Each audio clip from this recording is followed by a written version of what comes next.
Hi there, this is Genevieve Stevens. This is my first video of what I hope to be many on how I fix things for my home, from estate sales, etc. I'm a sewer, I'm a quilter, general maker, etc.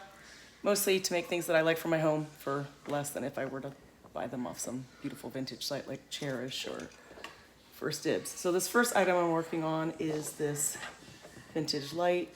It has some scuffs, it's very, very dirty. So I'm going to be cleaning it, and then I'm going to be actually cleaning it, painting it, rewiring it, putting a new lampshade, new harp, all that on it. A minute here to video how dirty this thing really is. Okay, and here's the bad chips that I'm gonna touch up with paint.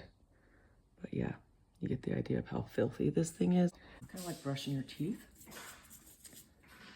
And we're not supposed to brush our teeth that hard, so it really is kind of like brushing your teeth because you have to be gentle with this.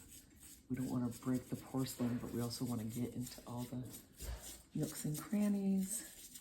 So I'm using one of my old soft bristle toothbrushes and the pink stuff, or I should say the Dollar Tree pink stuff knockoff.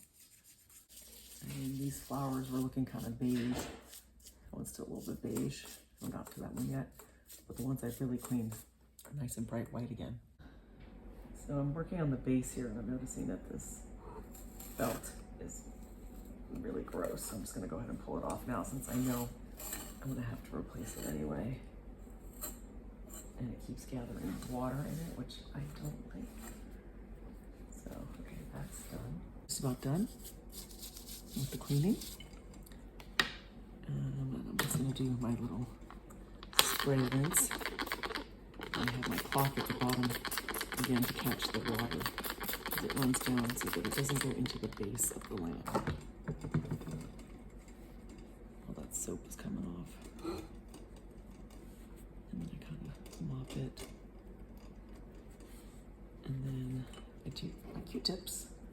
I kind of go through every little nook and cranny, absorbing the water and also giving it one final clean as I do that.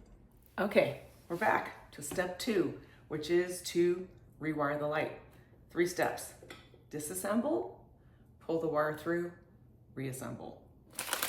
You'll need a kit from Amazon like this, which I'll lay out in a minute, that has all of the replacement pieces that we'll need. And I'm replacing everything because this is a really old light. The sketchy looking outlet. See, that's not an outlet, that's the plug. One quick step. Cut it off so that it can come through. And you should make note of how the pieces were put together. So either take photos, take notes. I usually take photos, it's easier. How things were put together, that's on.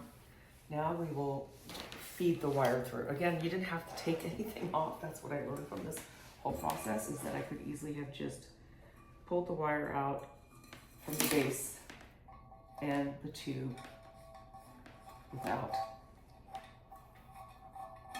removing it. That was just a waste of time. So, lesson learned. Is that tube coming up? Oh, there it is. You see? Shouldn't say tube. Wire. It's just getting caught in a little paper. Okay, so now I'm going to split my wire, which last time I just kind of did it by hand. Yeah, there we go.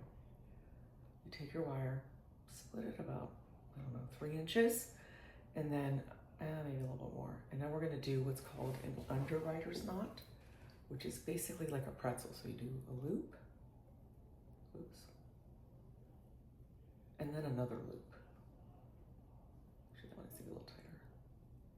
And the reason you do this is so that if there's ever somehow pressure put on the wire, it won't yank the little pieces of copper wire that are attached to the base off the base and become open and I call it raw, exposed, and cause fire or electrocution, etc. So So that's the most technical part of the process. Your light socket or bulb socket has a silver screw and a gold screw. I don't know if you can see that very well. And you need to find which of these two wires has a ridge on it. The one with the ridge goes onto the silver screw.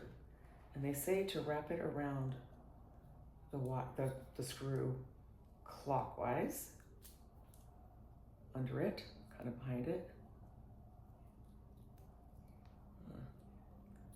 Maybe I should have cut my wire, exposed a little bit more of it, although that's how much was on it originally. And then you take your screwdriver and you tighten it down. And the reason you have it clockwise is by tightening it down, you're not undoing it, you're just going in the same direction and holding it in place. So the silver / ridged wire is your neutral wire. And then the gold / smooth wire is the live or hot powered wire. And this distinction between the two is called polarity, and you do not want to mix them up because that can cause problems. I am no electrician, so don't ask me exactly what the problem will be, but it would cause problems. And what I just did there is probably not what you're supposed to do, but it was the easiest way for me to get the wire behind that screw and into that area there. And now I'm tightening it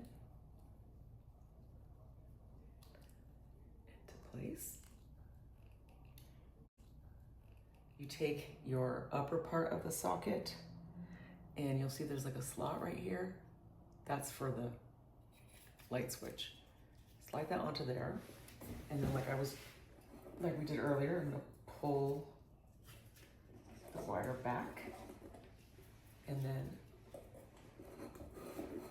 once we get close, you basically snap this in here. Directions say to basically rock this cap back and forth in here until you hear it snapping into place. Ah, here it goes. Now it's snapping. Okay, the final step. Put the harp on. Got these little covers. Slide them up. Squeeze the harp so that these flat pieces slide into the harp base. And then the little covers come down over it. I do need to get a new harp. I thought one came with the kit, it did not. And this harp is old and kind of crooked. Oh. Put a bulb in. It's easier to do without the shade, although you can easily just reach in and do it under the shade. Unlike my college roommate who thought you had to take the lampshade off to change the bulb. And then little finial cap here that did come with the kit. Okay, I plugged it in. Here goes nothing. Ta-da! And this bulb has 3 levels. I'll show it to you in the room in a minute. So here she is in all her glory. I love how it turned out, especially on this blue dresser that I had painted a while ago. And 3 settings, 1, 2, 3. It's gonna make for a nice cheery little guest room.